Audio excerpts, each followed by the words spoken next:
stories account for the creation of only half the human race, man.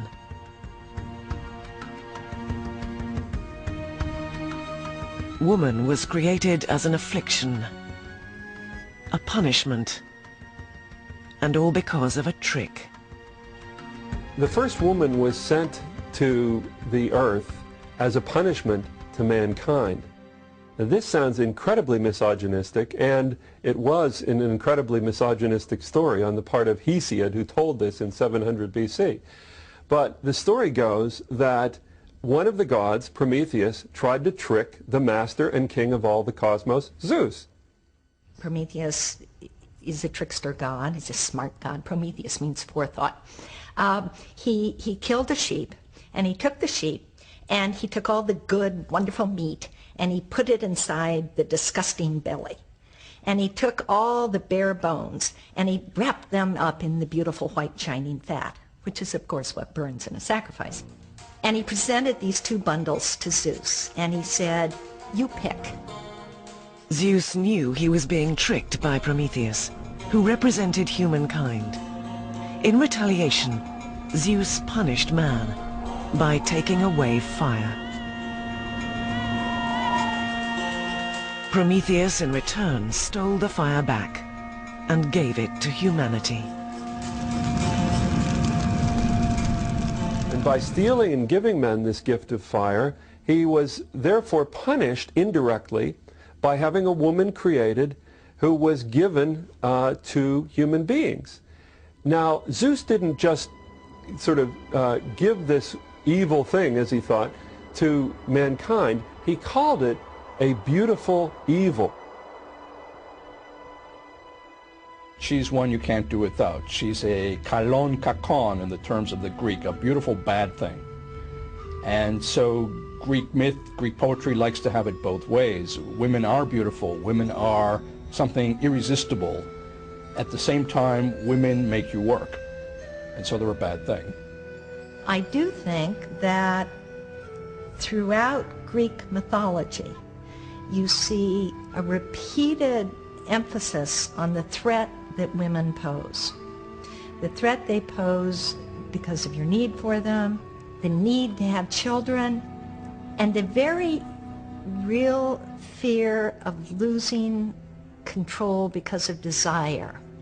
Overwhelming feminine sexuality threatens men. Zeus did not give just any woman to mankind. He gave men a kalon kaikon, a beautiful evil. Her name was Pandora, and she came with a jar full of evils to let loose in the world.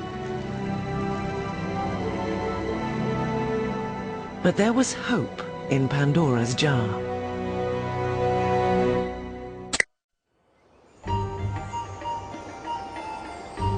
That, which is of course.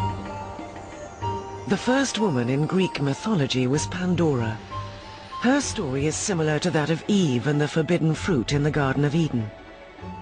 Given a jar and told not to open it, Pandora does so anyway, and all the evils of the world are let loose.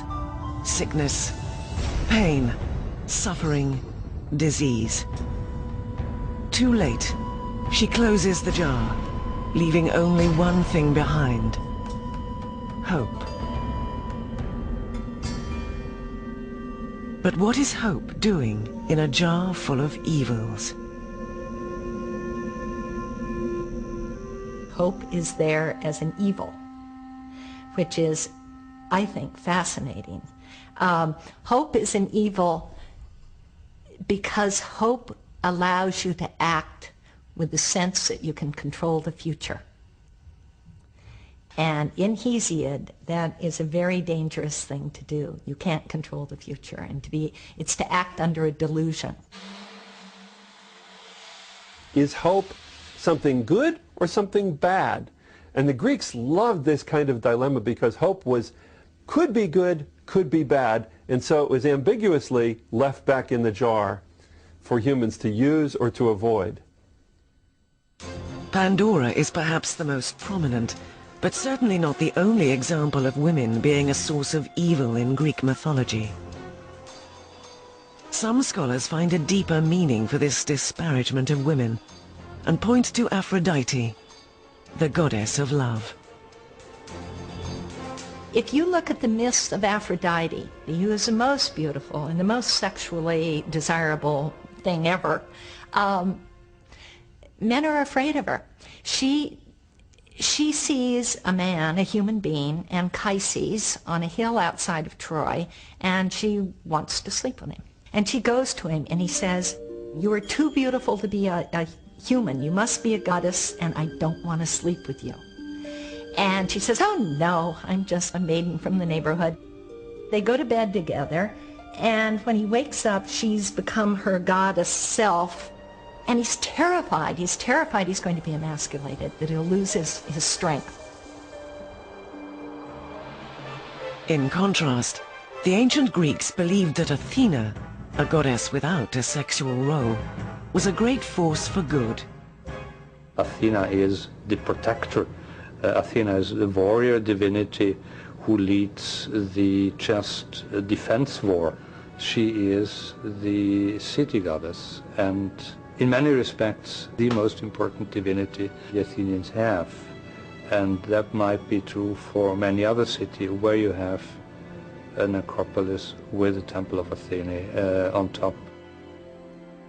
The world of Greek gods and goddesses was not merely a collection of colorful stories, but a window on an ancient civilization, its thoughts and its values.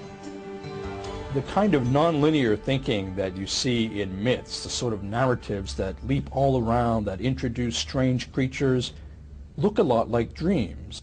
And so the question, I think, is whether Greek myths are somehow the collective unconsciousness of Greek civilization at an early period. Whether consciously or unconsciously, the gods were very much present in the everyday lives of the ancient Greeks. In each of the mountains, in each of the plants, in each of the emotions they felt that there was a god in control behind this.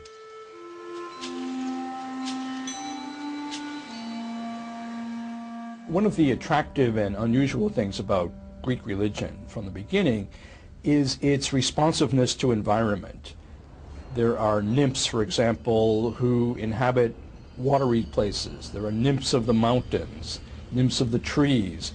There's an acknowledgement that rivers are a kind of religious force.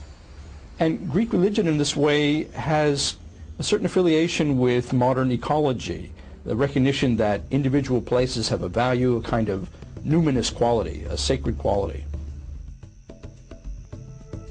The Greeks had particular terms for sacred. In fact, they had several terms for sacred. One of them is hieros, and hieros means that it belongs to the gods. In fact, the Greek word for religion is ta hierai, the sacred things. The stories in Greek mythology were used to explain an often difficult and random world.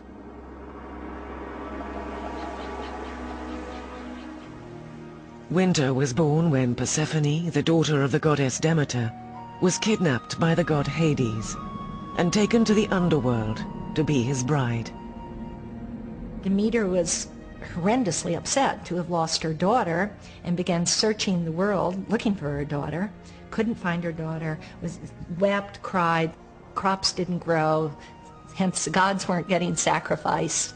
So finally, some gods went to Zeus and said, you know, you've got to get Persephone back so her mother makes the crops grow so we get our sacrifices and all the people don't die. Eventually, Persephone was allowed to return to her mother on one condition. Each year, she had to spend 3 months with Hades. During this period, her mother, Demeter, goddess of agriculture, was inconsolable. And each year, the fields would lie barren in the cold of winter. And so life's larger hardships were explained.